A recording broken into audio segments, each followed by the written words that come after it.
اسلام ہار جاتا،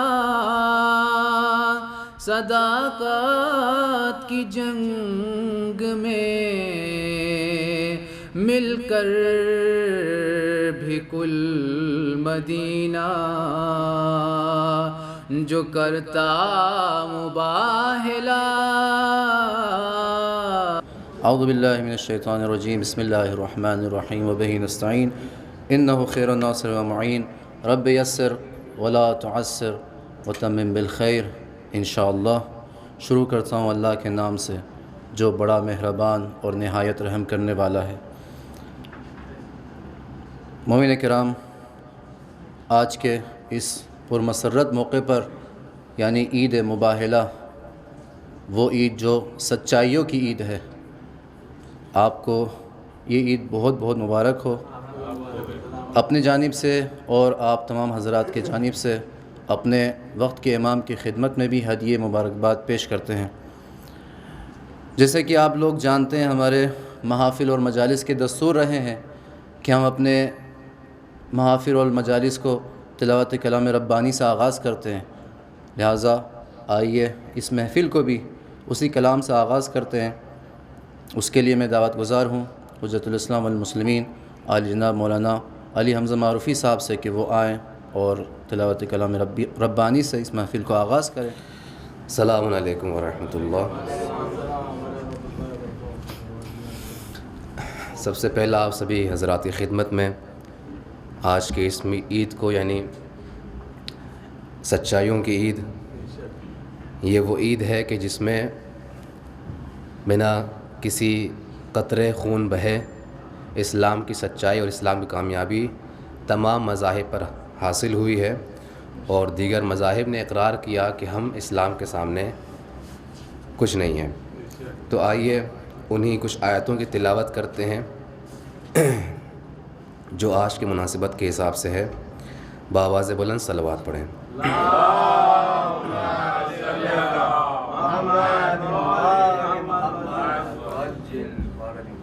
اللہم صل علی محمد وآل محمد۔ اعوذ باللہ من الشیطان الرجیم، بسم اللہ الرحمن الرحیم۔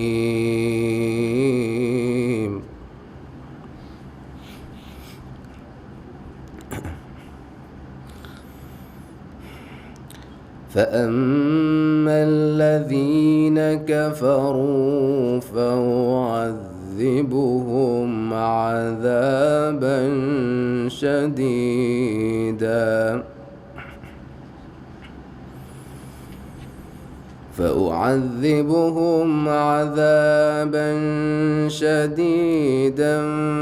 فِي الدُّنْيَا وَالْآخِرَةِ وَمَا لَهُم مِّن نَاصِرِينَ۔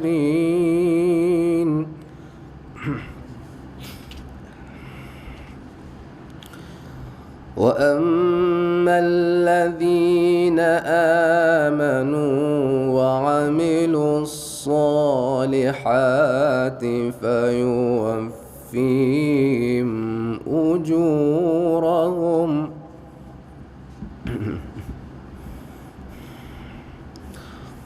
وَاللَّهُ لَا يُحِبُّ الظَّالِمِينَ۔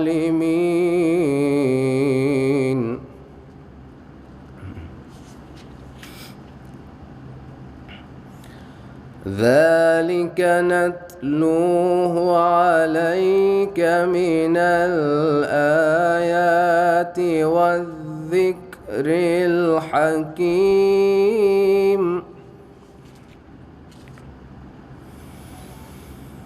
إِنَّ مَثَلَ عِيسَى عِندَ اللَّهِ كَمَثَلِ آدَمَ،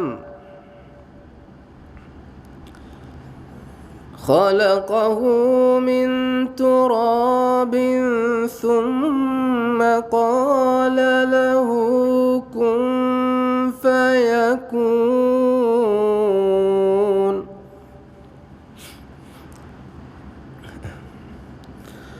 الحق من ربك فلا تكن من الممترين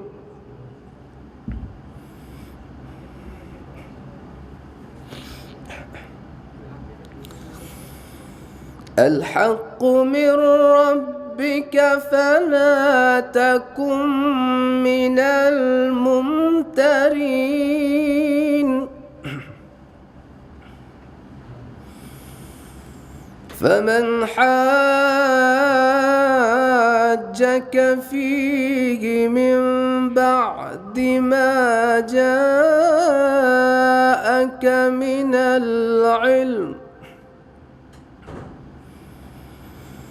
فقل تعالوا ندع أبناءنا وأبناءكم ونساءنا ونساءكم وأنفسنا وأنفسكم ثم نبتهل فنجعل لعنة الله على الكاذبين إن هذا لهو القصص الحق وما من إله إلا الله وإن الله لهو العزيز الحكيم صدق الله العلي العظيم اللهم صل وسلم وزد وبارك على رسول الله وآلہ الأطہار۔ مولانا علی حمزہ معروفی صاحب نے کی آپ کے سامنے تلاوت کلام ربانی سے محفل کا آغاز کر لیا۔ آئیے نظم کی طرف آگے بڑھتے ہیں، 4 مصرع پیش کرتے ہیں اور پہلے مداح کو آپ کے سامنے پیش کرتے ہیں کہ زندگی دی ہے تو جینے کا ہنر بھی دینا، زندگی دی ہے تو جینے کا ہنر بھی دینا، پاؤں بخشے ہیں تو توفیق سفر بھی دینا، زندگی دی ہے تو جینے کا ہنر بھی دینا، پاؤں بخشے ہیں تو توفیق سفر بھی دینا، اور گفتگو تو نے سکھائی ہے کہ میں گنگا تھا، گفتگو تو نے سکھائی کہ میں گنگا تھا، اب میں بولوں گا تو باتوں میں اثر بھی دینا، اب میں بولوں گا تو باتوں میں اثر بھی دینا۔ بآواز بلند نعرہ صلوات بھیجیے۔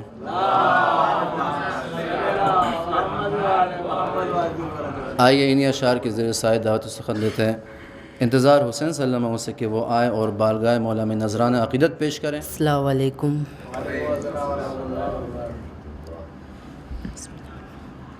بچوں تم یہ یاد رکھو،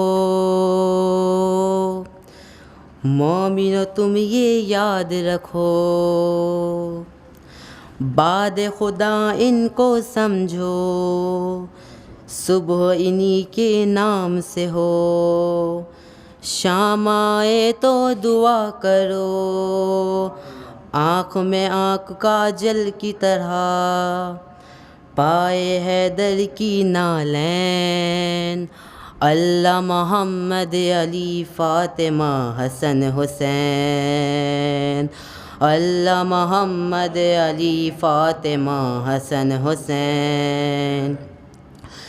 جابر سے یہ روایت ہے جس کو زہرا سے نسبت ہے، ایک دن گھر میں آئے نبی، بولے کہ ضعف طبیعت ہے، پاس میرے آؤ زہرا، تاکہ ملے کچھ دل کو چین، اللہ محمد علی فاطمہ حسن حسین، اللہ محمد علی فاطمہ حسن حسین بول نبی میری دختر لے آؤ یامی چادر جس کو اوڑھ کے لیٹوں میں پائے سکون قلب مضطر دیکھ کے والد کی صورت دکھی ہوئی ام الحسنین اللہ محمد علی فاطمہ حسن حسین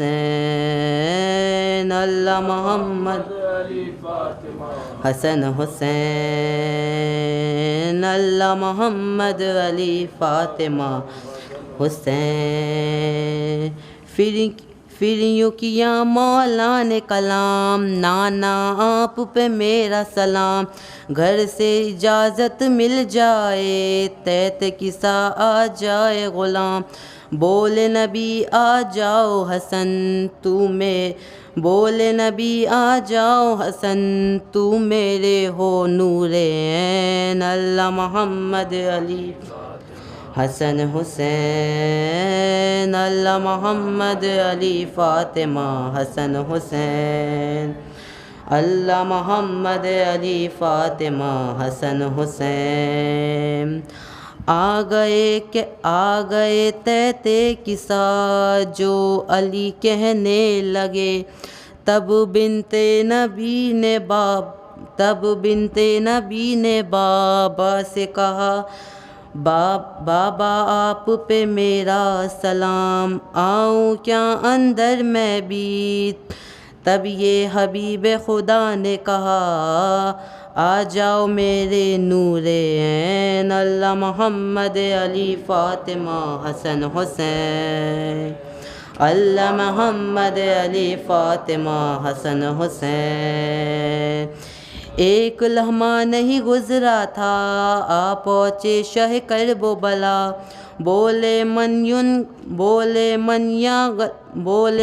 یوں لگتا ہے جیسے نانا ہو تہتے کسا بولے مل کے روز جزا اللہ محمد علی فاطمہ حسن حسین اللہ محمد علی فاطمہ حسن حسین اللہ محمد علی فاطمہ حسن حسین ماشاء اللہ انتظار حسین صلی اللہ علیہ وسلم تھے آپ کے سامنے اشعار پیش کر رہے تھے اللہ محمد علی فاطمہ حسن حسین بے شک یہی پنجتن تھے جو مباہلے کے دن مباہلے کے لیے گئے تھے لیکن سامنے والوں نے جیسے ہی دیکھا پنجتن پاک آ رہے ہیں ویسے ہی انہوں نے مباہلہ کرنے سے ہی منع کر دیا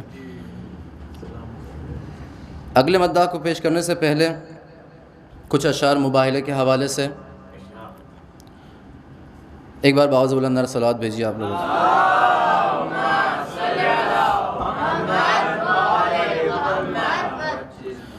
کہ بدر و احد سے یوں بھی ہے بالا مباہلہ بدر و احد سے یوں بھی ہے بالا مباہلہ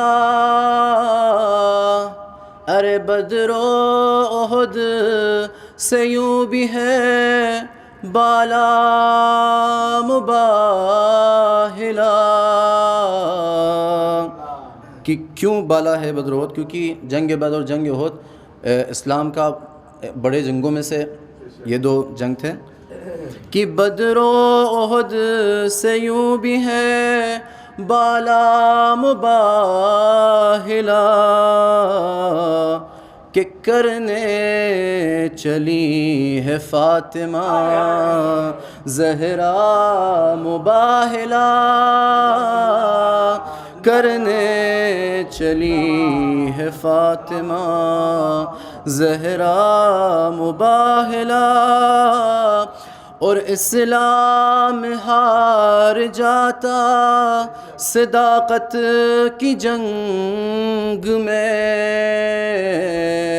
اسلام ہار جاتا صداقت کی جنگ میں مل کر بھی کل مدینہ جو کرتا مباہلہ، مل کر بھی کل مدینہ تو کرتا مباہلہ، اور بن جاتا ایک پل میں مدینہ بھی کوہ طور۔ کوہ طور کا واقعہ شاید آپ حضرات کے سامنے ہوگا کہ بن جاتا ایک پل میں مدینہ بھی کوہ طور، جل جاتی کائنات جو ہوتا مباہلہ، جل جاتی کائنات جو ہوتا مباہلہ، اور وہ تو نساءنا کے لیے آ گئی بطول، وہ تو نساءنا کے لیے آ گئی بطول، ورنہ تو جیت سکتی تھی فضا مباہلہ، ورنہ تو جیت سکتی تھی فضا مباہلہ، بدر و احد سے یوں بھی ہے بالا مباہلہ۔ باز بلند نعرہ صلوات۔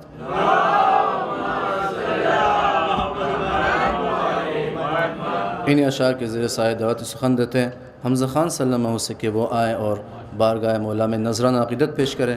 ان کی السلام علیکم، آپ سبھی کو یہ جشن بہت بہت مبارک ہو۔ بسم اللہ الرحمن الرحیم، انما یرید اللہ لیذھب عنکم الرجس اہل البیت ویطہرکم تطہیرا۔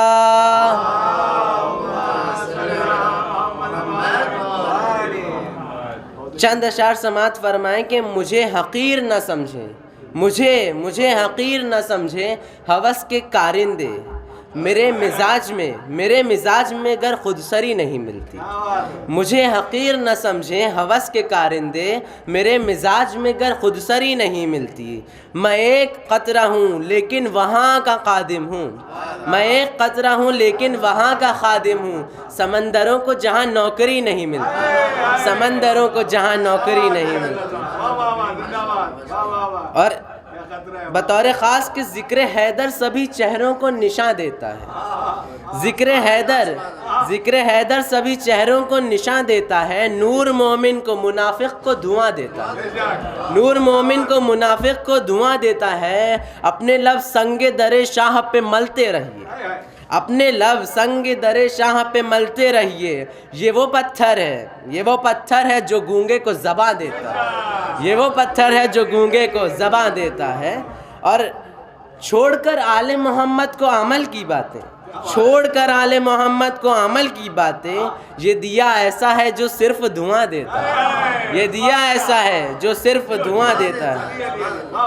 خون عمران کا اس درجہ ہے توحید پرست، خون عمران کا اس درجہ ہے توحید پرست، قتل گاہوں میں جو صدیوں سے اذان دیتا ہے، قتل گاہوں میں جو صدیوں سے اذان دیتا ہے، باب عظمت میں تیرے یہ ہے دلیل روشن، باب عظمت میں تیرے یہ ہے دلیل روشن، تیرا دشمن بھی تیرے حق میں بیاں دیتا ہے، تیرا دشمن بھی تیرے حق میں بیاں دیتا ہے۔ اور توجہ کا طالب ہوں، بوکھلاہٹ تیرے خطبوں کے سبب تھی سجاد، بوکھلاہٹ تیرے خطبوں کے سبب تھی سجاد، ورنہ کافر بھی کہیں حکم اذاں دیتا ہے، ورنہ کافر بھی کہیں حکم اذاں دیتا ہے۔ ایک باوازِ بلند صلوات پڑھ دیں۔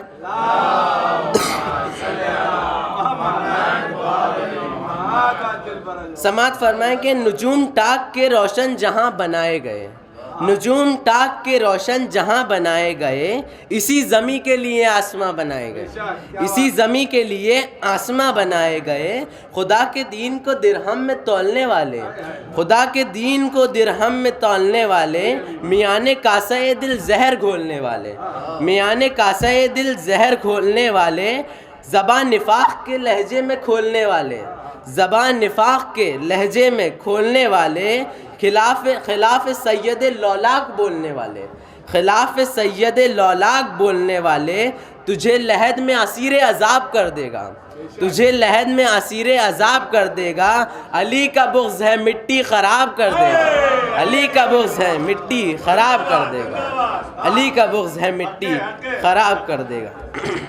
اور سماعت فرمائیں کہ منافقوں کو سزا شعلہ بار دیتا ہے، منافقوں کو سزا شعلہ بار دیتا ہے، تلاش دست اجل کو شکار دیتا ہے، تلاش دست اجل کو شکار دیتا ہے، بخار بغض ولایت اتار دیتا ہے، بخار بغض ولایت اتار دیتا ہے، ہر ایک عہد کے حارس کو مار دیتا ہے، ہر ایک عہد کے حارس کو مار دیتا ہے، نجس قدم رہے مہلت پہ موڑتا ہی نہیں، نجس قدم رہے مہلت پہ موڑتا ہی نہیں۔ رے خدا کا دین ہے دشمن کو چھوڑتا ہی نہیں، خدا کا دین ہے دشمن کو چھوڑتا ہی نہیں۔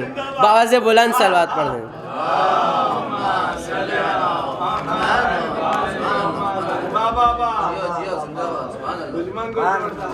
آخری شعر اور آپ کی زحمت تمام کے، صبا لادے ذرا سی خاک ان کے آستانے کی، صبا لادے ذرا سی خاک ان کے آستانے کی، یہ ایک تدبیر سوجی ہے مجھے بگڑی بنانے کی، یہ ایک تدبیر سوجی ہے مجھے بگڑی بنانے کی۔ کفن پہناؤ تو خاک مدینہ رخ پہ مل دینا، کفن پہناؤ تو خاک مدینہ رخ پہ مل دینا، یہی بس ایک صورت ہے خدا کو منہ دکھانے کی، یہی بس ایک صورت ہے خدا کو منہ دکھانے کی۔ سبحان اللہ، زندہ باد حمزہ خان سلامت ہیں، اللہ ان کے جذبات کو سلامت رکھے، ان کے جوش کو سلامت رکھے۔ بہت اچھا اشعار پیش کر رہے تھے۔ مولا علی کا ذکر ہوا کہ ہر جگہ علی کیوں، ہر جگہ علی علی کیوں ہوتا ہے۔ شاعر کہتا ہے کہ مسجد میں ہے علی تو منبر پہ ہے علی، مسجد میں ہے علی تو منبر پہ ہے علی، ہجرت کی شب رسول کے بستر پہ ہے علی، مسجد میں ہے علی تو منبر پہ ہے علی، ہجرت کی شب رسول کے بستر پہ ہے علی، کوثر علی کا ہے جنت میں ہے علی، کوثر علی کا ہے جنت میں ہے علی، کعبے گواہ ہے دوش پیغمبر پہ ہے علی، اور ہر جا علی ملیں گے، ہر جا علی ملیں گے، ہر جا علی ملیں گے، نہ دامن بچائیو، ہر جا علی ملیں گے نہ دامن بچائیو، اور کہاں جائیں گے پھر؟ علی کو چھوڑ کے کہاں جائیں گے پھر؟ ہر جا علی ملیں گے نہ دامن بچائیو، بچنا علی سے تو جہنم میں جائیو، بچنا علی سے تو جہنم میں جائے۔ آئیے انہی اشعار کی ذریعے سائے دعوت سخن دیتے ہیں احتشام صاحب سے کہ وہ آئیں اور بارگاہ مولا میں نذر عقیدت پیش کریں۔ حاضرین محفل سلام علیکم، آپ تمام حاضرین کو عید مبارکہ جشن کی بہت بہت مبارکباد پیش کرتا ہوں۔ چار مصرع سماعت فرمائیں گے، رسول خدا کی شان میں ہے۔ میرے رسول کوئی انتظام ہو جائے، میرے رسول کوئی انتظام ہو جائے، تیرے حضور میں حاضر غلام ہو جائے، تیرے حضور میں حاضر غلام ہو جائے، سجا رہا ہوں یہ محفل بڑی عقیدت سے، سجا رہا ہوں یہ محفل بڑی عقیدت سے، بس ایک شب میرے گھر میں قیام ہو جائے، بس ایک شب میرے گھر میں قیام ہو جائے، خدا کا خاص نبی ہے تو پھر تعجب کیا، خدا کا خاص نبی ہے پھر تعجب کیا، جو تیری نسل علیہ السلام ہو جائے، جو تیری نسل علیہ السلام ہو جائے۔ بطور خاص دیکھیں کہ فرشتے قبر میں افہام سے یہ کہنے لگے، فرشتے قبر میں افہام سے یہ کہنے لگے، یہاں بھی مدحت خیر الانام ہو جائے، یہاں بھی مدحت خیر الانام ہو جائے۔ اور 4 مصرع غدیر کے حوالے سے محرم قریب ہے، اسی کے سلسلے میں ہے یہ کہ اب اور کیا بیاں ہوں عظمت غدیر کی، اب اور کیا بیاں ہوں عظمت غدیر کی، قرآن میں آیا ہے فضیلت غدیر کی، قرآن میں آیا ہے فضیلت غدیر کی، اکبر کا سینہ دے کے ولایت بچائی ہے، اکبر کا سینہ دے کے ولایت بچائی ہے، پوچھے کوئی حسین سے قیمت غدیر کی، پوچھے کوئی حسین سے قیمت غدیر کی۔ یہ عید مباہلہ کے حوالے سے 4 مصرع اور سماعت فرمائیں کہ توحید کے مزاج کا منظر مباہلہ، توحید کے مزاج کا منظر مباہلہ، حقانیت کی جیت کا منظر مباہلہ، حقانیت کی جیت کا منظر مباہلہ، ہر باضمیر فرد کے اندر مباہلہ، ہر باضمیر فرد کے اندر مباہلہ، ہوتا ہے صرف سچ کا مقدر مباہلہ، ہوتا ہے صرف سچ کا مقدر مباہلہ، جیسے خدا کا سورہ اخلاص ہو گیا، جیسے خدا کا سورہ اخلاص ہو گیا، یہ لفظ پنجتن کے لیے خاص ہو گیا، یہ لفظ پنجتن کے لیے خاص ہو گیا۔ بر محمد و آل محمد صلوات پڑھیں گے۔ اگر اجازت ہے کہ غدیر کے حوالے سے غدیر کے حوالے سے ایک کلام ہے، بس 2 منٹ، زیادہ زحمت نہیں، بس 2 منٹ۔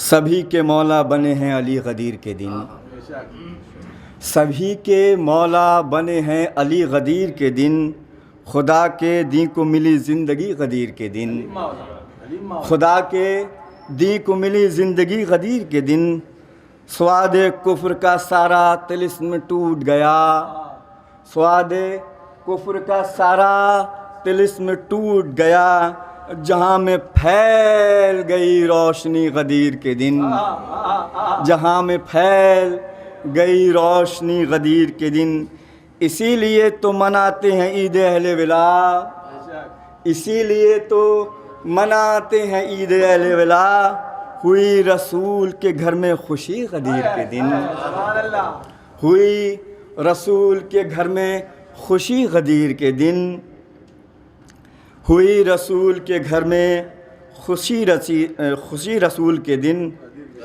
ہوئی رسول کے گھر میں خوشی غدیر کے دن، جو صدق دل سے کرے مستجاب ہوتی ہے، جو صدق دل سے کرے مستجاب ہوتی ہے، دعا کبھی نہ کوئی رد ہوئی غدیر کے دن، دعا کبھی نہ کوئی رد ہوئی غدیر کے دن، علی کے پاؤں سے جس دم لپٹ گئی آ کر، بطور خاص دیکھیں گے جہاں جہاں بھی ہیں کہ علی کے پاؤں سے لپٹ گئی، علی کے پاؤں سے جس دم لپٹ گئی آ کر، فلک مقام ہوئی زندگی غدیر کے دن، فلک مقام ہوئی زندگی غدیر کے دن۔ اب وہ لوگ کتنے مقدر کے دھنی ہیں، وہ لوگ کتنے مقدر کے دھنی تھے جنہیں، وہ لوگ کتنے مقدر کے دھنی تھے جنہیں ولائے آل کی دولت ملی غدیر کے دن، ولائے آل کی دولت ملی غدیر کے دن۔ سبحان اللہ، زندہ باد۔ احتشام صاحب تھے جو آپ کے سامنے بہترین انداز میں اشعار پیش کر رہے تھے۔ ایک بار باوز بلند صلوات بھیجیے آپ حضرات۔ محمد و آل محمد وعجل فرج۔ غدیر مباہلے کے حوالے سے کچھ اشعار پیش کرتے ہیں کہ اس کاروان خیر میں آگے چلے رسول، اس کاروان خیر میں آگے چلے رسول، پیچھے تھی ممکنات کے ایک مالکن بطول، پیچھے تھی ممکنات کے ایک مالکن بطول، اور خیر النساء کے بعد علی نور با اصول، خیر النساء کے بعد علی نور با اصول، سرور کے پاک ہاتھ میں عصمت کا پاک پھول، سرور کے پاک ہاتھ میں عصمت کا پاک پھول، اور لپٹا ہوا نبی سے امام حسین رسول خدا کی گود میں تھے جب مباہلے جا رہے تھے، تو لپٹا ہوا نبی سے نبوت کا زین تھا، لپٹا ہوا نبی سے نبوت کا زین تھا، سینے میں دل تھا، دل میں دھڑکتا حسین تھا، سینے میں دل تھا، دل میں دھڑکتا حسین تھا۔ آئیے انہی اشعار کے زیر سایہ دعوت سخن دیتے ہیں ہاشم نقوی صاحب کو کہ وہ آئیں اور بارگاہ مولا میں نذرانہ عقیدت۔ خدا کا فضل، خدا کا فضل ہوا لا جواب ہوا،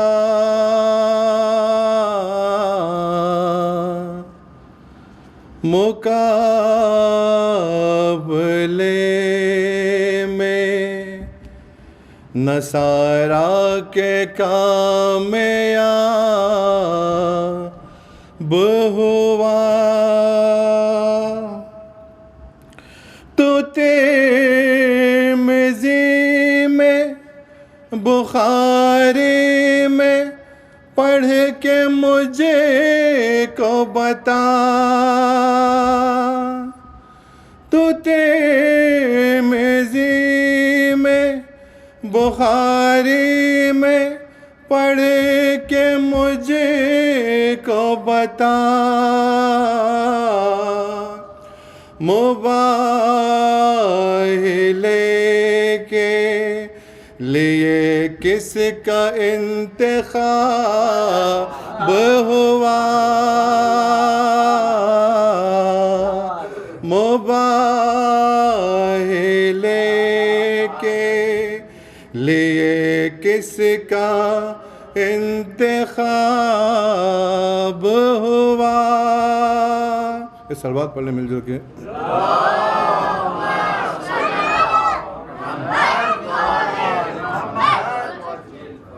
ایک سلام پیش ہے۔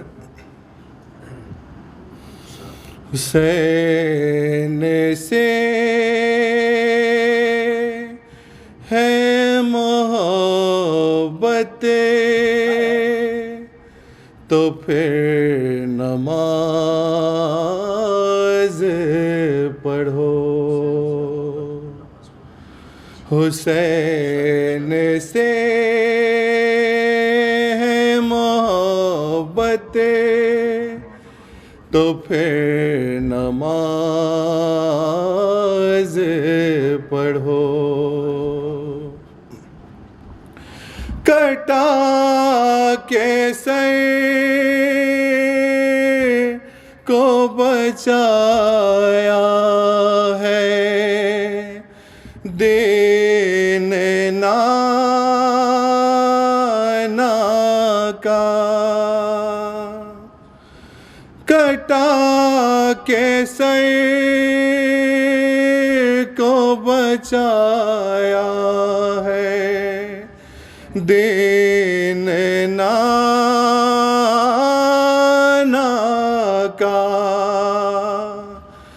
سمجھ رہے حقیقت تو پھر نماز پڑھو، حسین سے ہے محبت تو پھر نماز پڑھو، صلہ ملے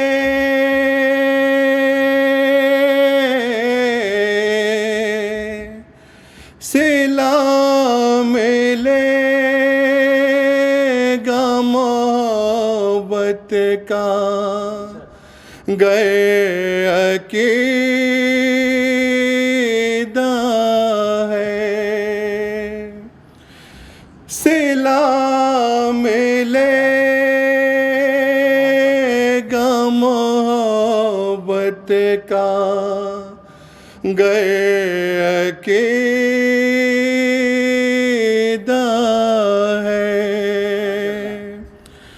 تمہیں عزیز ہے جنت تو پھر نماز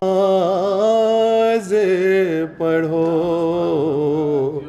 حسین سے ہے محبت تو پھر نماز پڑھو۔ صدائے آج بھی روزے سے شیخ آتی ہے، صدائے آج بھی روزے سے شیخ آتی ہے، اگر ہے مجھ سے محبت تو پھر نماز پڑھو، حسین سے ہے محبت تو پھر نماز پڑھو۔ حسین مجھ سے ہے میں ہوں، حسین سے لوگوں، حسین مجھ سے ہے میں ہوں، حسین سے لوگوں، یہی ہے قول رسالت تو پھر نماز پڑھو، حسین سے ہے محبت تو پھر نماز پڑھو۔ اور یہ آخری شعر، وہ ایک سجدہ جو عاشور کو کیا شے نے، وہ ایک سجدہ جو عاشور کو کیا شے نے، اگر ہے اس سے عقیدت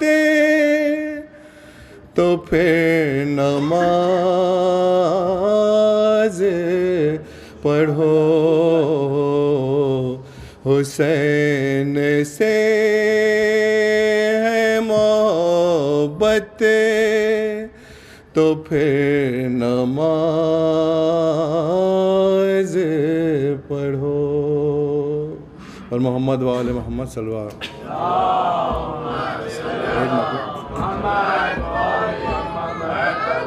ایک مکتب پھر آپ کی زحمت تمام۔ اس لیے دل میں میرے جان ابھی باقی ہے،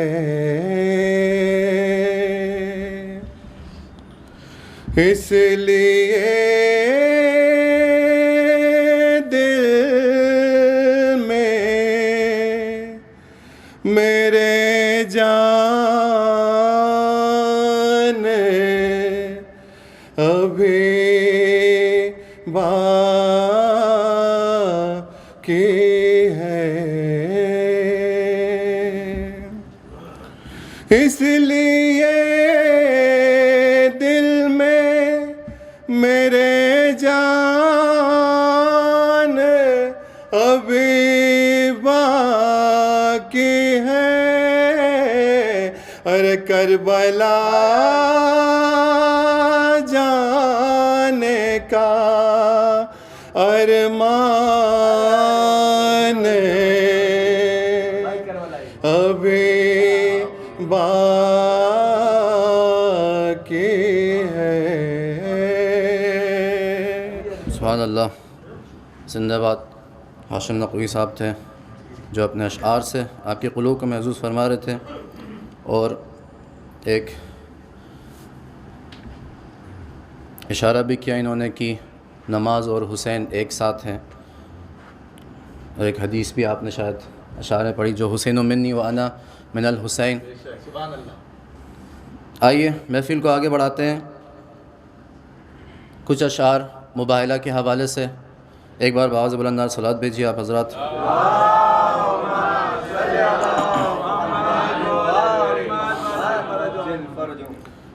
کہ مباہلہ کی خاطر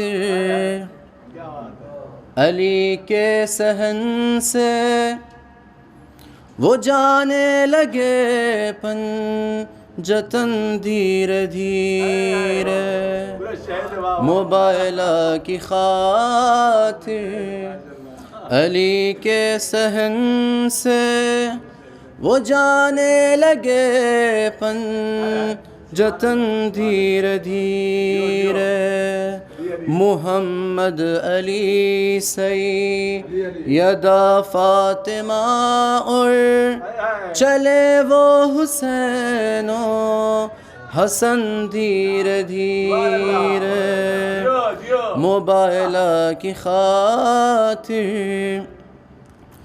اور وہ میری خدائی میں سارے ولی ہیں، یہ سارے محمد، یہ سارے علی ہیں، یہ سارے محمد، یہ سارے علی ہیں، اور نکلتی ہے الفاظ قرآن بن کر یہ جب بھی ہے کرتے سخن دھیرے دھیرے، مباہلہ کی خاطر علی کے صحن سے وہ جانے لگے پنجتن دھیرے دھیرے۔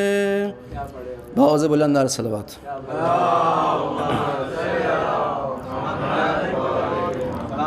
انہی اشعار کے ذریعے سے دعوت سخن دیتے ہیں جناب غریب حسین صاحب کو کہ وہ آئے اور بارگاہ مولا میں نذران عقیدت پیش کریں۔ عید مبارک آپ سبھی لوگوں کو بہت بہت مبارک ہو۔ چند اشعار۔ دیکھو اے غازبو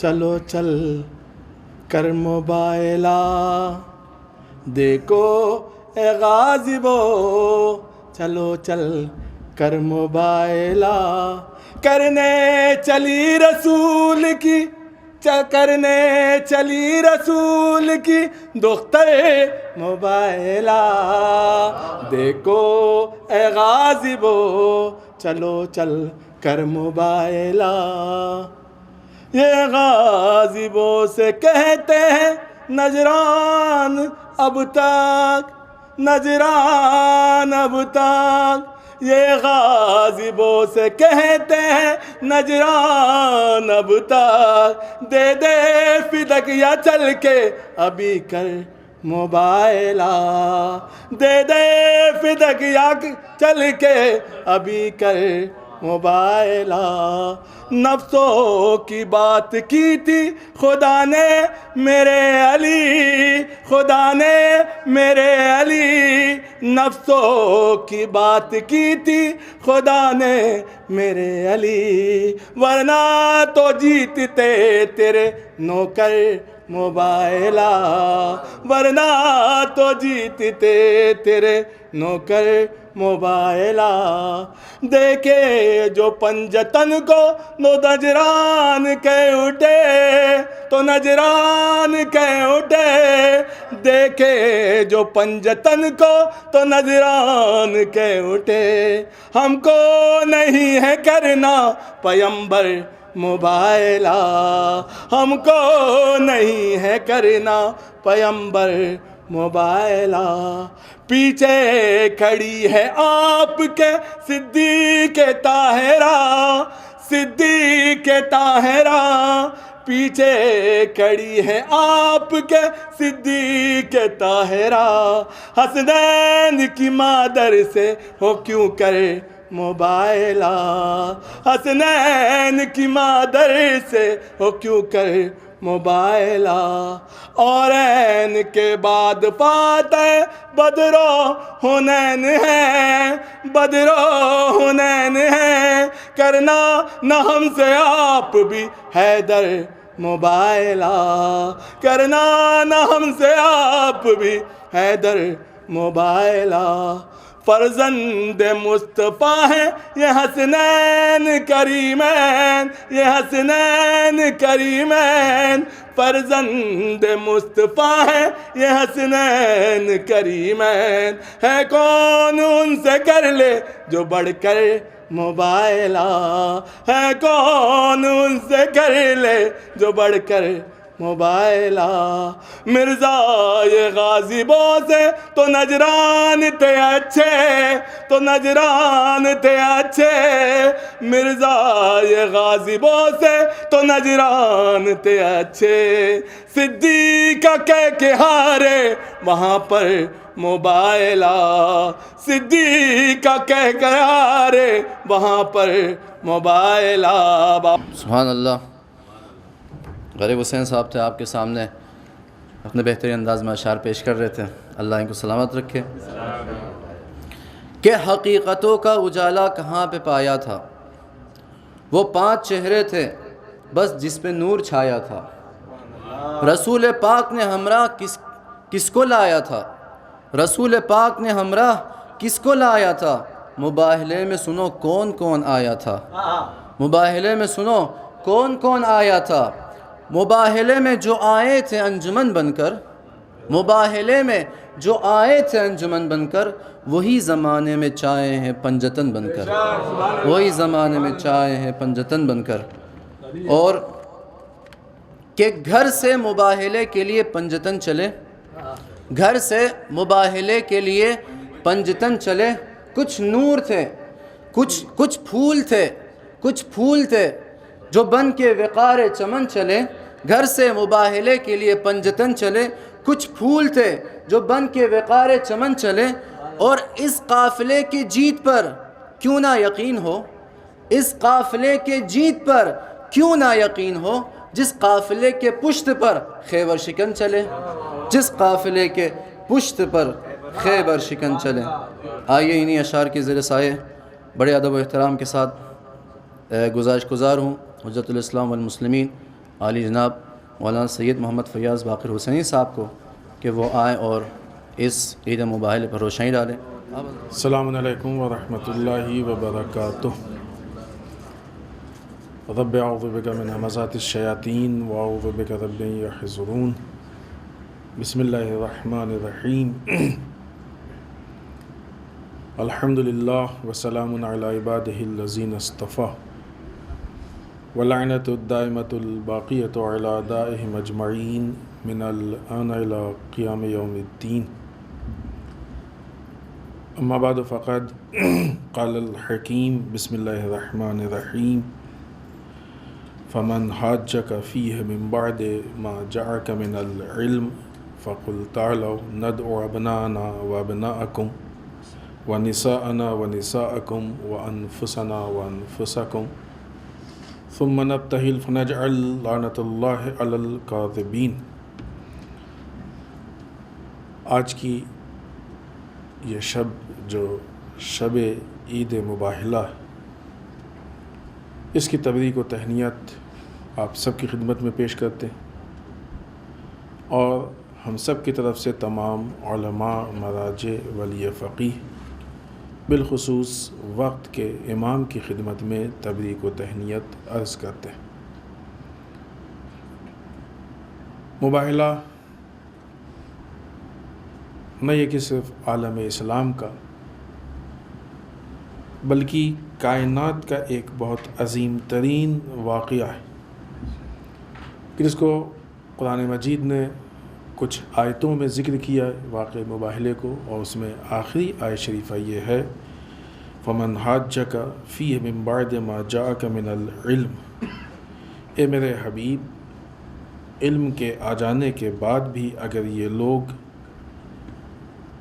جو کہ جناب عیسیٰ کے بارے میں گفتگو کر رہے تھے، نصارہ نجران، اگر آپ سے کٹ حجتی کریں، بلا وجہ کی بحث کریں، فقل، تو آپ ان سے کہہ دیجئے تعالوا ندعو ابنانا وابناکم، آؤ تم اپنے لڑکوں کو لے کے آؤ، ہم اپنے لڑکوں کو لاتے ہیں، ونسانا ونساکم، ہم اپنی عورتوں کو لاتے ہیں، تم اپنی عورتوں کو لاؤ، وانفسنا وانفسکم، ہم اپنے نفسوں کو لاتے ہیں، تم اپنے نفسوں کو لاؤ، ثم نبتہل، اور اس کے بعد ہم مباہلہ کریں۔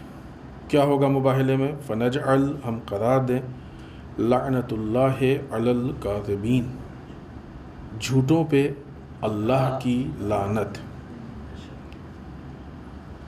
یہی وہ جگہ ہے کہ جس جگہ پہ جا کے نصارہ نجران نے شکست کو قبول کیا، اور اس شکست نے یہ واضح کر دیا کہ یہ جو ظاہر و عبادت بھی مناسب نہیں اور شائع نشان نہیں ہے کہ جو چیز طے ہوئی تھی کہ بد دعا کریں گے، اہل بیت اور آل محمد کے مقابلے میں بد دعا کرنے کی ان کی حیثیت نہیں تھی، کسی کی نہیں ہے، اور اگر آل محمد بد دعا کر دیں تو اس بد دعا کو برداشت کرنے کی بھی حیثیت نہیں ہے، اسی لیے تو انکار کیا انہوں نے، کوئی اور تو وجہ نہیں تھی۔ مباہلے کو اگر دیکھیں تو بہرحال حسب دستور کچھ پوائنٹس اس واقعے کے پس منظر میں ہم آپ کی خدمت میں پیش کریں۔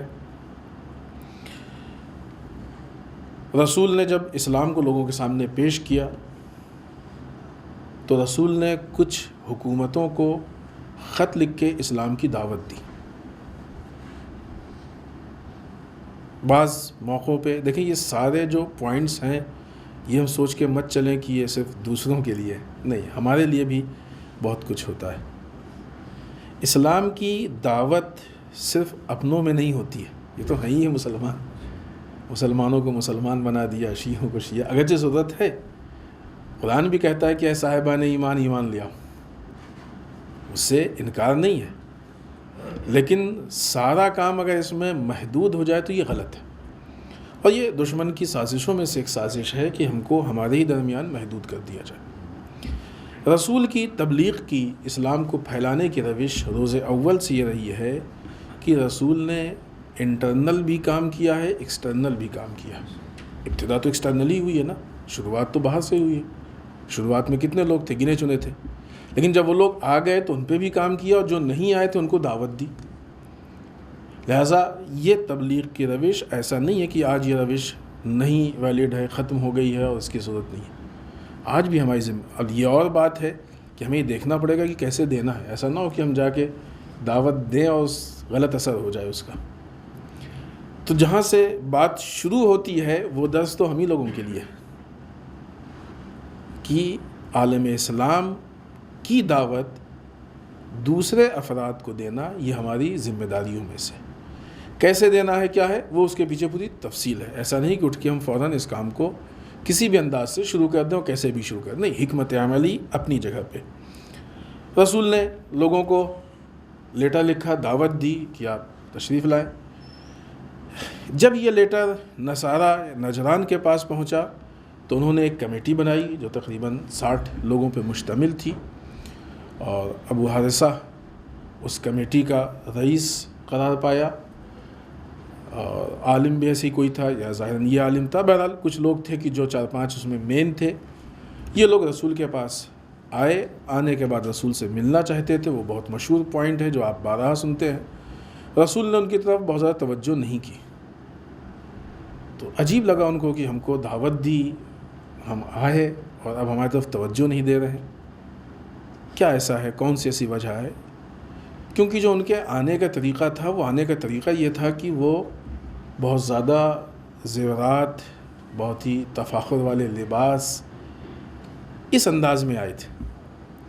تو اب جب تشویش ہوئی اور سوال ہوا تو مولا متقیان نے اس گتھی کو سلجھایا بہت ساری گتھیوں کی طریقے سے عالم اسلام کی۔ ظاہر سی بات ہے کہ مزاج رسول کو نفس رسول سے بہتر کون سمجھ سکتا ہے؟ اگرچہ بات آئی ہے تو بیچ میں اپنے برادران کے لیے بات عرض کرتے چلیں کہ بعض لوگوں نے اس آیت شریفہ کی تفسیر میں مولا کائنات کو نفس کے اس سے ہٹانے کی کوشش کی ہے، یہ بریکٹ میں ہے بیچ میں، وہ بات اپنی جگہ پہ چل رہی ہے۔ کہا کہ کلام عرب میں ابن یا ابنا داماد اس میں شامل ہوتا ہے، لہٰذا مولا کائنات ابنا میں شامل ہے۔ پھر انفسنا میں کون ہے؟ کہ انفسنا میں خود رسول ہے۔ یہ بعض لوگوں نے اس آیت شریفہ کی تفسیر میں کہا ہے، جو کہ غلط ہے، یقیناً غلط ہے، اس کی بہت واضح دلیل بھی ہے۔ اگر ایک سے زیادہ نفس ہوتے اور مولا کائنات کو ہٹا دیتے تو کم سے کم نفس کا کوئی مصداق تو ہوتا۔ نفس کے مصداق میں ایک ذات ہے مولا کائنات کی، اگر مولا کائنات کو ابنا میں لے آئیں گے تو نفس کا مصداق کون ہے؟ تو اس کے جواب میں وہ کہتے ہیں کہ نفس کے مصداق میں خود ذات رسول ہے، تو اور بدتر ہو گئی۔ آدمی جب باطل کے راستے میں بڑھتا ہے تو جتنا آگے بڑھتا ہے اتنا بدتر ہوتا جاتا ہے، اور لوگوں کے لیے واضح ہوتا ہے۔ یہ آپ دیکھیں آیت کا مزاج دیکھیں، آیت کے الفاظ دیکھیں۔ فقل، آپ ان سے کہہ دیجئے، آؤ ندعو، ہم دعوت دیتے ہیں، ابناءنا و ابناکم، ہم اپنے لڑکوں کو لائیں، تم اپنے لڑکوں کو لاؤ۔ اب کیا رسول، جب یہی مسئلہ آیا نساءنا و نساءکم و انفسنا و انفسکم، تو اب رسول جائیں گے خود اپنے نفس کو دعوت دیں گے؟ رسول تو دعوت دینے والے ہیں، داعی ہیں، جس کو دعوت دی جاتی ہے وہ مدعو ہوتا ہے، داعی خود مدعو نہیں ہو سکتا اسی جگہ پہ، یہ دو الگ چیزیں ہیں، لہٰذا اس کو بدلنے کی بہرحال۔ لیکن خیر مسئلہ یہ ہے کہ مولا کائنات کے جو فضائل اور جو اس طرح کے مصادیق ہیں وہ ایک آدھ دو جگہ پہ اگر منحصر ہوں تو یہ چیزیں ہو سکتی ہیں بالفرض، اگرچہ اللہ جس کو چاہے وہ چیز کبھی نہیں چھپتی ہے، چاہے دنیا لاکھ کوشش کر لے۔ لیکن قرآن مجید سے لے کے اقوال رسول اور واقعات تاریخی اس حد تک ایسے فضائل سے پر ہے کہ کوئی مولا کائنات کے فضائل کو ایک رتی کم نہیں کر سکتا ہے۔ تو بہرحال نفس رسول نے اس مزاج رسول کو لوگوں کے سامنے پیش کیا، وہی پرانی بات جہاں پہ ہم لوگوں نے گفتگو چھوڑی تھی۔ بہت فاخرانہ لباس میں آئے تھے وہ لوگ، تفاخر کے ساتھ، بہت ہی زیورات، یہ ساری چیزیں پہن کے رسول نے ان سے منہ پھیر لیا۔ اس پہ بھی تفصیلی گفتگو ہے، کیا کیسے پہنے تھے، کیا تھا، کس لمٹ تک تھا، ابھی اس میں جانے کا موقع نہیں ہے۔ جب مولا کائنات نے دیکھا یہ مشکل حل کی، کہا جاؤ نارمل لباس پہن کے آؤ، کیا یہ سب دکھانے کے لیے آئے؟ تو نارمل لباس میں آئے، اور پھر اس کا جب رسول کے پاس تو رسول نے ان کا استقبال کیا، اور پھر اس کے بعد بات چیت شروع ہوئی۔ بات چیت پہ بھی ہم گفتگو کریں گے، لیکن یہاں پہ دو پوائنٹ آپ کی خدمت میں پیش کرنا چاہتے ہیں۔ ایک پوائنٹ یہ کہ جب وہ لوگ مادی اعتبار سے اپنے کو پورا بھرپور سجا بنا کے آئے تھے تو رسول نے ان سے بات نہیں کی، جب نارمل انسان ہو کے آئے تو بات کی۔ عموماً ذہنی اعتبار سے، فکری اعتبار سے بعض اوقات ہم لوگ کمزور پڑ جاتے ہیں کہ جب قومی اعتبار سے یا کسی بھی اعتبار سے سامنے والا مادیات و دنیا داری میں اپنے کو بڑا ثابت کرتا ہے تو ہم یہ بھول جاتے ہیں کہ یہ ہمارا میدان ہی نہیں ہے، ہم اور اپنے آپ کو بہتر ثابت کرنے کی کوشش کرتے ہیں۔ رسول نے بتا دیا کہ مادیات ان کا میدان ہے، ہمارا میدان نہیں ہے۔ انسان مقابلہ اپنے میدان میں کرتا ہے، دوسروں کے میدان میں نہیں کرتا ہے۔ رسول کا مقابلہ، اگرچہ رسول سے کوئی مقابلہ نہیں کر سکتا، لیکن رسول کا جو میدان ہے وہ تقوی کا ہے، دینداری کا ہے، کردار کا ہے، نفس کا ہے، ان ساری چیزوں کا ہے. لہٰذا اس اعتبار سے کوئی مقابلہ نہیں، تقابل ہی نہیں ہے. ایک دوسری چیز کہ جو بہت واضح ہے اس پورے واقعے میں آپ دیکھیے تو در واقع دو مقابلے، دو جگہ ہے کہ جہاں پہ عیسائی شکست کھائے. پہلی جگہ یہ ہے کہ جب وہ بیٹھ کے رسول سے بحث کر رہے تھے، رسول جواب دے رہے تھے، اور اس پوری گفتگو میں کئی مرتبہ ایسا ہوا کہ وہ لاجواب ہو گئے، ان کے پاس کوئی جواب نہیں تھا. جناب عیسیٰ کو نعوذ باللہ اللہ کا بیٹا کہا، آیت نازل ہوئی، رسول نے کہا کہ بھائی اگر یہ اللہ کے بیٹے ہیں تو آدم تو بغیر ماں باپ کے ہیں، ان کو تم کیا کہو گے؟ پورا وہ جو گفتگو کا سلسلہ ہے وہ موجود ہے، تاریخ میں محفوظ ہے. کئی جگہوں پہ چپ ہو گئے ہیں، حتیٰ انہی میں سے ایک نے کہا بھی بات تو صحیح کہہ رہے ہیں، مان لینا چاہیے. انہوں نے اس کو رد بھی کر دیا. ہار گئے، در واقع ہار گئے، شکست کھا گئے، لیکن اس شکست کو قبول نہیں کر پائے. ابھی نہیں کر پانے کے جو دوسرے مسائل ہیں وہ اپنی جگہ ہے، اس جہت سے ہم بات نہیں کر رہے، کیونکہ یہ ایسی باتیں ہیں کہ جہاں پہ ایک ایک پوائنٹ پہ بہت ساری چیزیں ہیں کہ جو ہماری نگاہوں کے سامنے ہیں. شکست کھا گئے لیکن اس شکست کو قبول نہیں کر پائے، ایکسیپٹ نہیں کر پائے، جس کی بنیاد پر مباہلہ ہوا. ابھی ہم نے آپ کی خدمت میں عرض کیا نا کہ باطل راستے پہ جب انسان چلتا ہے تو جتنا آگے بڑھتا ہے اتنا زیادہ اس کے حالات خراب ہوتے ہیں، اتنا زیادہ ذلیل ہوگا، اتنا زیادہ بدنام ہوگا، اتنی واضح شکست ہوگی، اتنی کھل کے شکست ہوگی. یہاں پہ چپ چاپ اس بات کو جو حق تھا اس کو قبول کر لیے ہوتے تو یہ مسئلہ اتنا بڑا نہیں ہوتا. شکست کھا گئے لیکن نہیں قبول کیا. طے کیا ہوا؟ مباہلہ.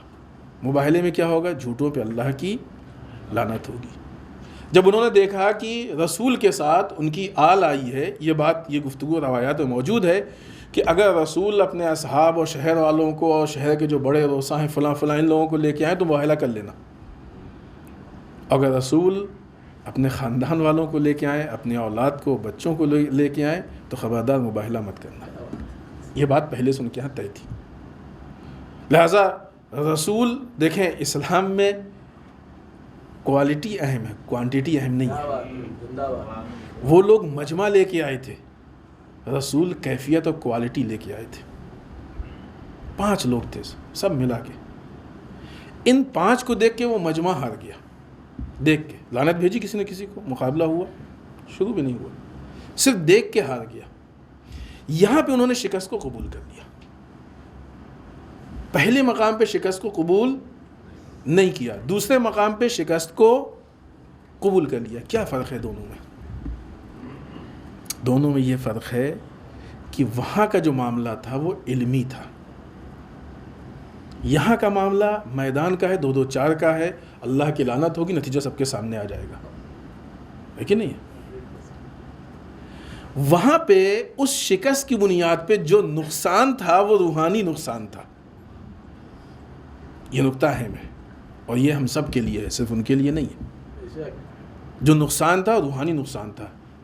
صحیح مذہب نہیں ملتا، ان کو نہیں ملا، اپنی کٹھجتی میں رہے، ضد میں رہے، صحیح کو صحیح سمجھا لیکن نہیں اپنایا، غلط پہ باقی رہے تو کیا ہوا؟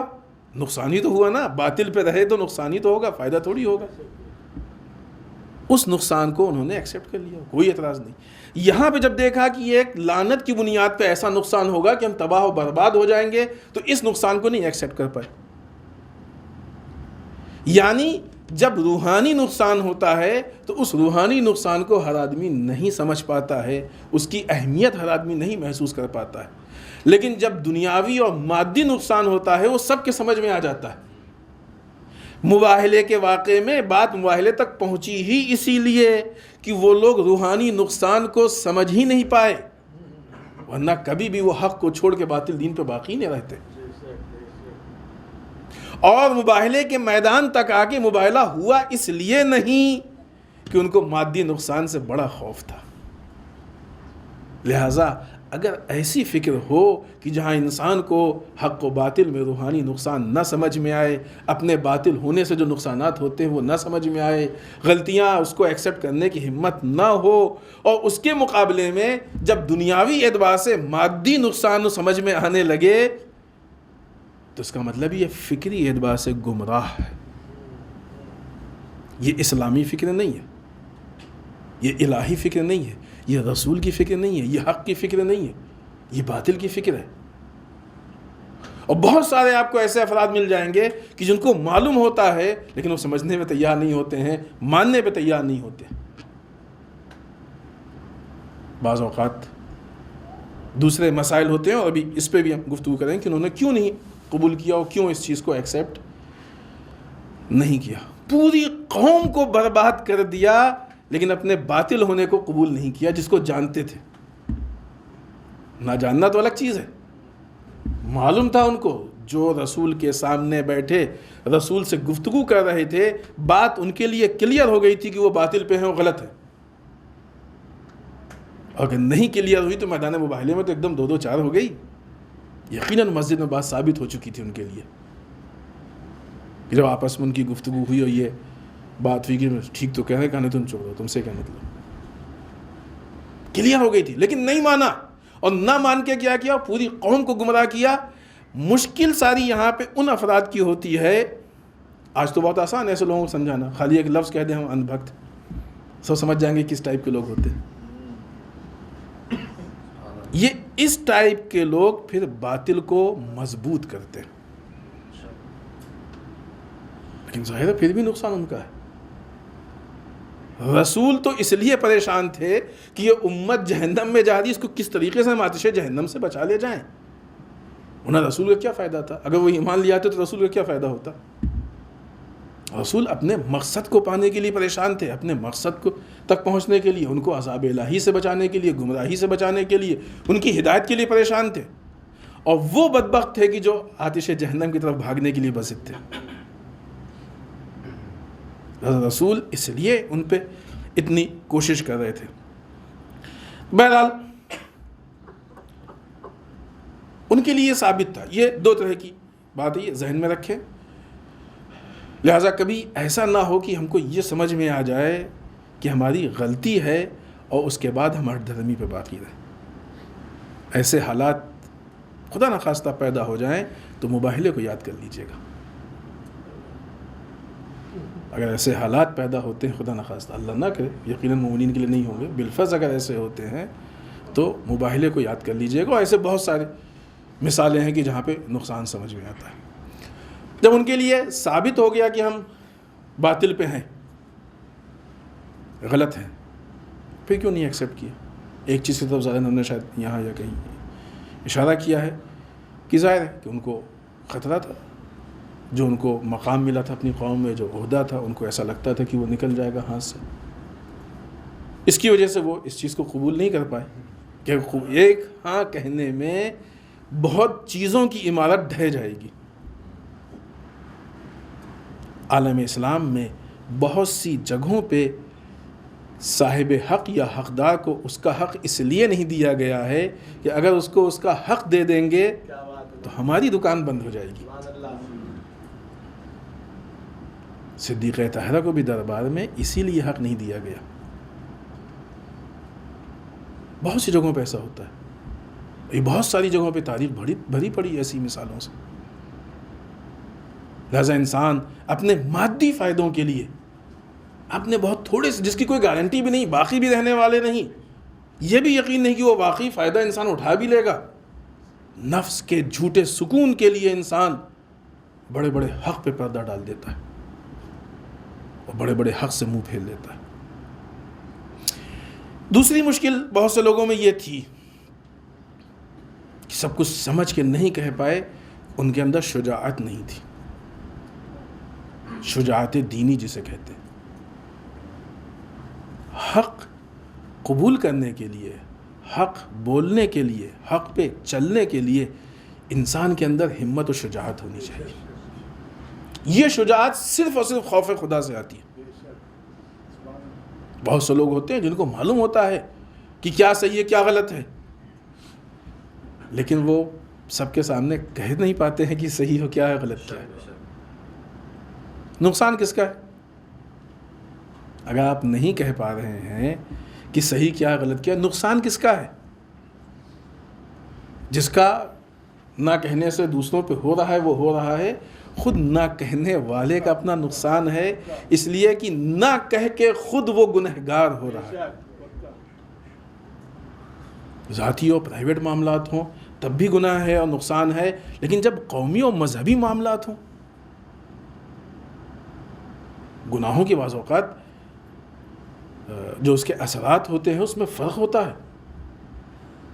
جب گناہ قومی اور مذہبی معیار پہ آ جاتے ہیں تو اس سے قومیں متاثر ہوتی ہیں، پوری قوم متاثر ہوتی ہے.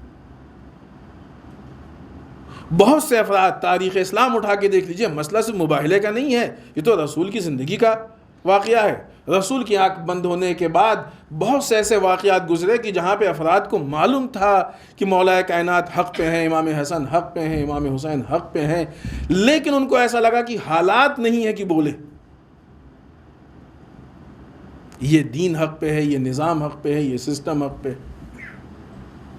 شجاعت دینی پورے کوفے والوں کے مل کے بھی ان 12,000 بیعت کرنے والوں کے اندر شجاعت دینی نہیں تھی کہ وہ نکل کے کہہ دیتے کہ ابن زیاد تو باطل پہ ہے اور مسلم بن عقیل حق پہ. جب شجاعت دینی نہیں ہوتی ہے تو پورے کوفے کے اوپر ایک عبید اللہ ابن زیاد حاوی ہو جاتا ہے. شجاعت نہیں. اور جب شجاعت دینی ہوتی ہے تو ایک فرد، تاریخ جو صدر اسلام کی تاریخ ہے اس میں بھی مثالیں موجود ہیں اور آج بھی موجودہ حالات میں بھی مثالیں موجود ہیں کہ ایک فرد جب زبان کھولتا ہے تو پوری دنیا اس سے لرز جاتی ہے. 72 یا 100 کربلا والوں نے یزید کی پوری فوج کو، یزید کے تخت کو لرزا دیا. ایک امام سجاد اور ایک ثانیہ زہرا نے کوفے اور شام کی حکومت کو ہلا کے رکھ دیا.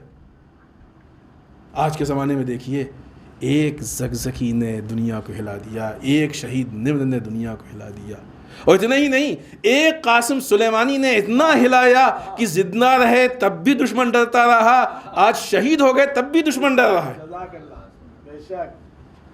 جو باطل پہ ہوتا ہے وہ زندگی میں بھی اس سے کوئی نہیں ڈرتا ہے، جو حق پہ ہوتا ہے وہ مرنے کے بعد بھی باعث خوف بن جایا کرتا ہے. یہ شجاعت چاہیے ہمارے اندر، دین کو لے کے ہمت چاہیے، شجاعت چاہیے، لیکن شرط یہ ہے کہ حق پہ ہو. بہت اہم پوائنٹ تھا وہ. اگر اس جگہ پہ یہ جن لوگوں نے یہ غلطی کی ہے، اگر یہ غلطی نہ کیے ہوتے اور اس حق کی آواز کو بلند کر دیتے تو عالم عیسائیت میں اسلام اس طریقے سے پیوست ہو جاتا کہ ان کو صحیح راستہ مل جاتا. اس چیز بہت واضح ہے نا، یہ چیز تو کلیئر ہے. یہ بہت اہم موڑ تھا کہ جہاں پہ چپ رہنے والوں نے، کچھ جگہ ہیں کہ جہاں پہ چپ رہنے والوں نے پوری تاریخ بدل دی ہے. جس طریقے سے کوفے والوں کی خاموشی یاد کی جاتی ہے ویسی مباہلے والوں کی خاموشی بھی یاد کی جانی چاہیے. چپ رہنے والوں نے تاریخ بدل دی.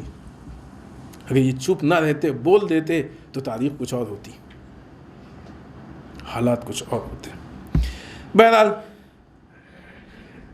اس دوسرے جہز سے بھی آپ دیکھیں یہ واقعہ، 2 پوائنٹ اور ہیں، جلدی سے آپ کی خدمت میں عرض کر کے اور آپ کی زحمت کو تمام کریں. اس واقعے کو اس اعتبار سے بھی دیکھیں کہ یہ واقعہ جہاں ان سارے پہلوؤں کو واضح کر رہا ہے، وہیں اس واقعے میں توحید کے مراحل ہیں. رسول صلی اللہ علیہ وآلہ وسلم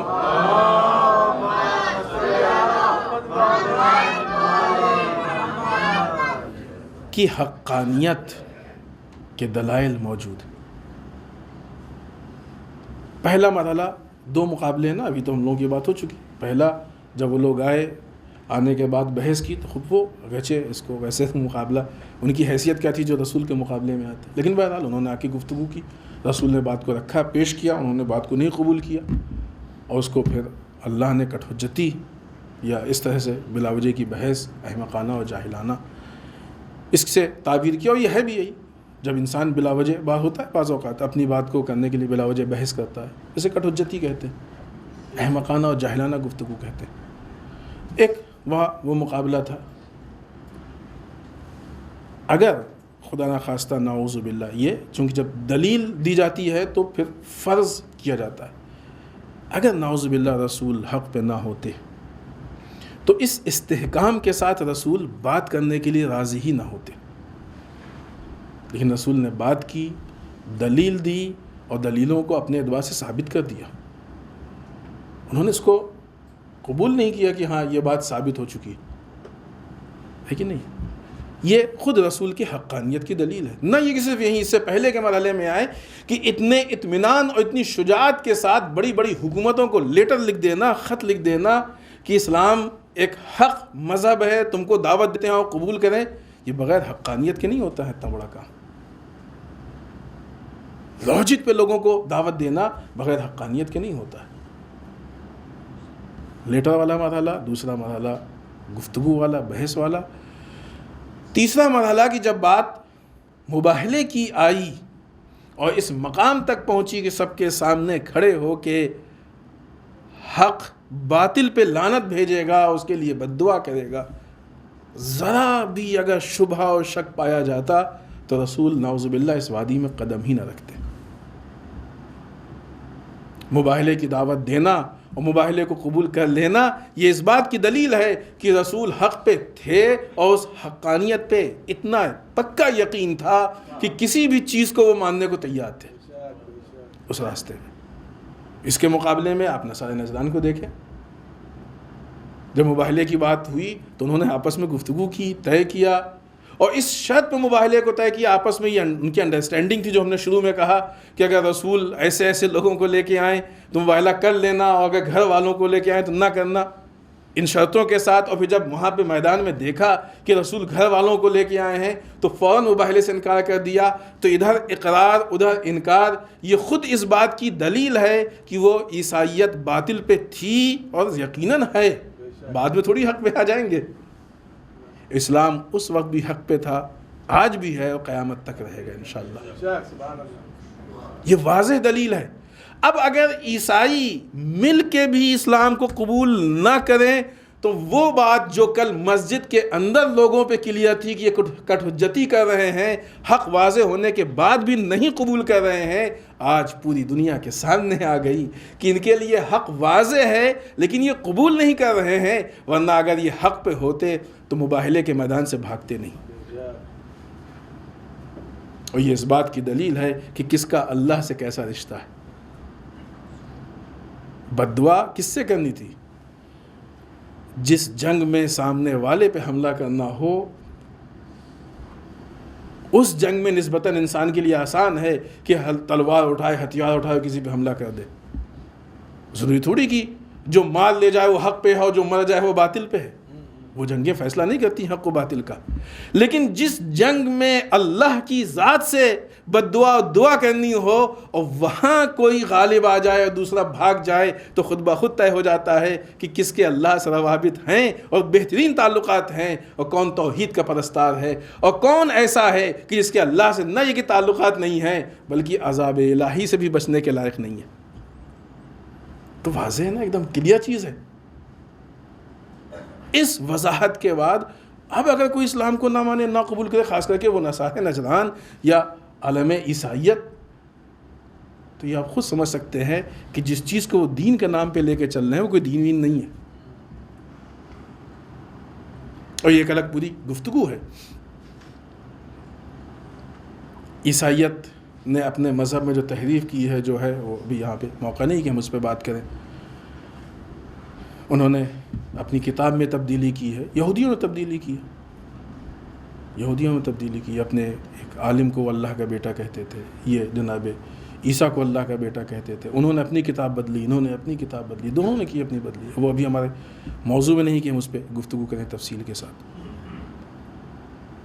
تو خود اپنے دین کو تبدیل کر رہے ہیں، وہ خود دنیا میں دین کو لے کے ایک بہت بڑا کاروبار وہ ہے کہ جہاں پہ لوگ دین کے نام کو استعمال کرنا چاہتے ہیں، واقعی دین نہیں چاہتے۔ یہ تعداد بہت زیادہ ہے بنسبت ان لوگوں کے کہ جو واقعی دین کو چاہتے ہیں۔ جو واقعی دین کو چاہتے ہیں. جو دین کو استعمال کرنا چاہتے ہیں وہ ایسی جیسے لوگ ہیں جیسے یہودی ہیں، عیسائی ہیں وغیرہ وغیرہ، ان کے نقش قدم پہ چلنے والے.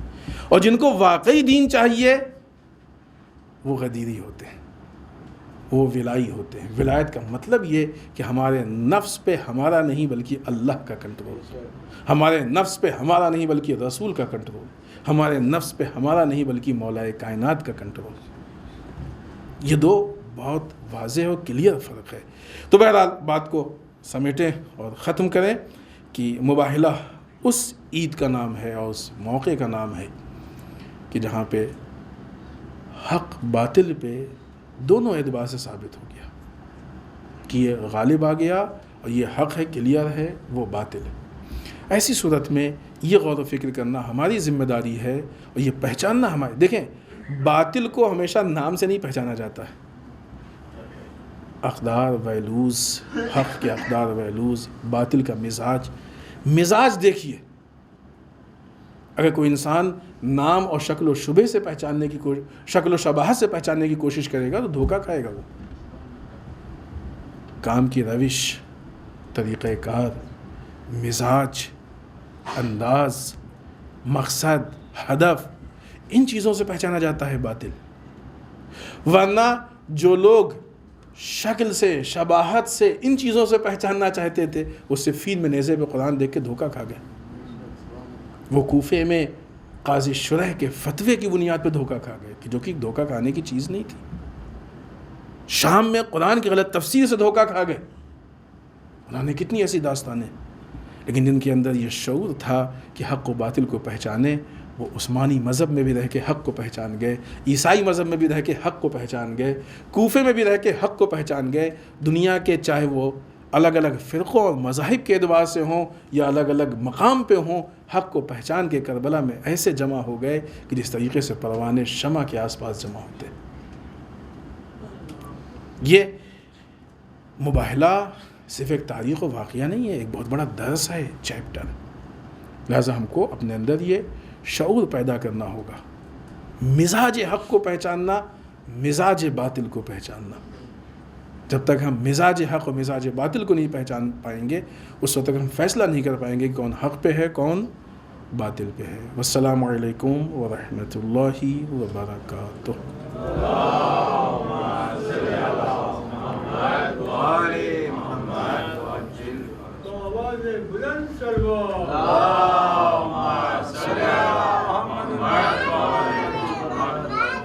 الہی بحق زہرا و ابیہا و بعلہا و بنیہا، پالنے والے اس مختصر سی عبادت کو قبول فرمائے. پالنے والے ہم سب کو اعمال صالحہ کی توفیق عنایت فرمائے. بار الہ اعمال قبیحہ سے محفوظ رکھے.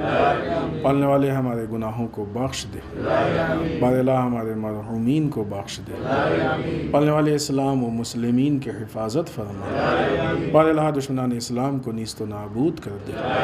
بار الہ ہمارے علماء کا سایہ ہمارے سروں پہ باقی رکھے. بار الہ رہبر و مراجع کو طول عمر عنایت فرمائے. بار الہ ہمارے امام کی ظہور میں تعجیل فرمائے. ہمیں ان کے اعوان و انصار میں شریک ہونے کی توفیق عنایت فرمائے. ربنا تقبل منا انک انت السمیع العلیم.